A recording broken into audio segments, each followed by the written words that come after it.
Hello everyone, this is a Historathon 2024 related Q3 video, and it does seem to be happening out there. It's to do with my reading of this book here, which is a nice little old thing that I bought in kind of relative ignorance, funnily enough. Kind of one of those things that you kind of buy and you think, well, I'll read it one day and maybe it'll be interesting and hopefully it'll work out, kind of thing. And it turns out that the guy who wrote it, called Jacob Burckhardt, is actually supposed to be relatively important in history.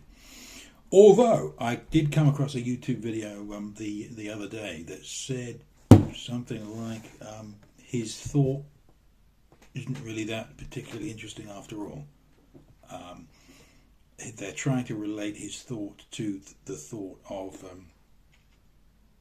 what's the fellow's name? Gibbon, and his decline and fall of Rome and all that kind of stuff.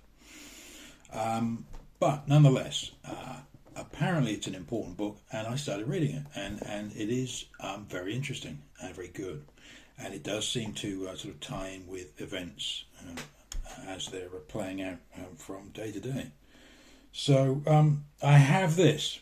A little short little kind of thought for the day, which I'm calling the Renaissance, Tyrannicide and Monarchy.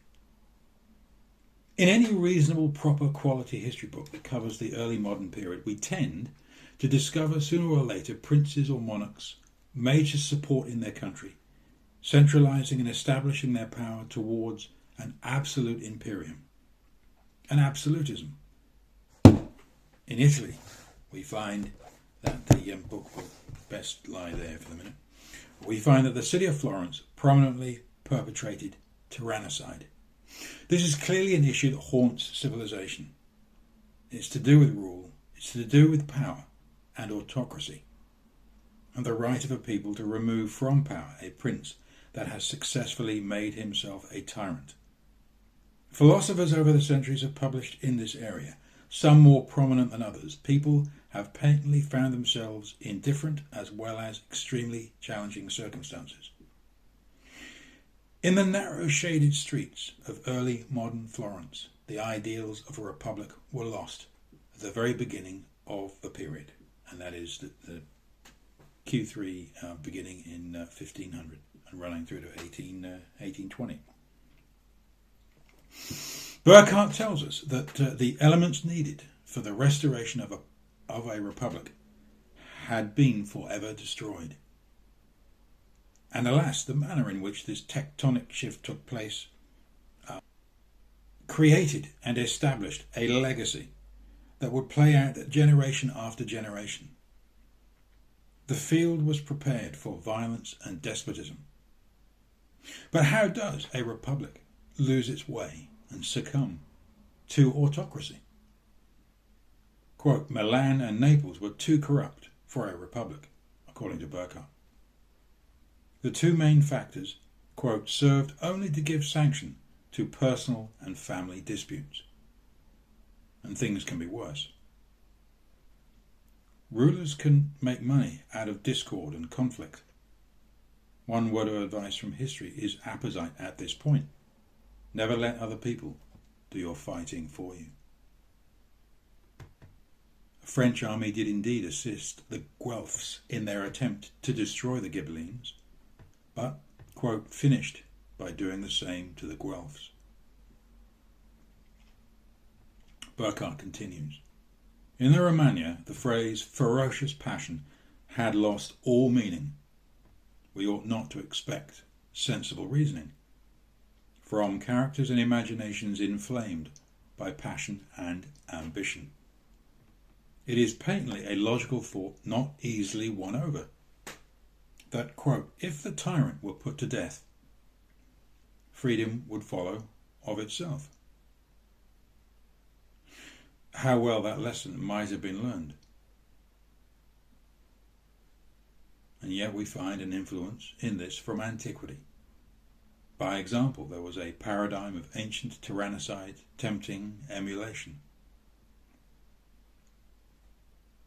Quote, the appeal to antiquity was no mere phrase. In some hope of delivering Milan from the personal rule of Galeazzo Sforza, Carlo Montani, quote, a humanist and professor of eloquence, had awakened among many of the young Milanese nobility a vague passion for glory and patriotic achievements. The moment he became suspected of sedition, he was banished.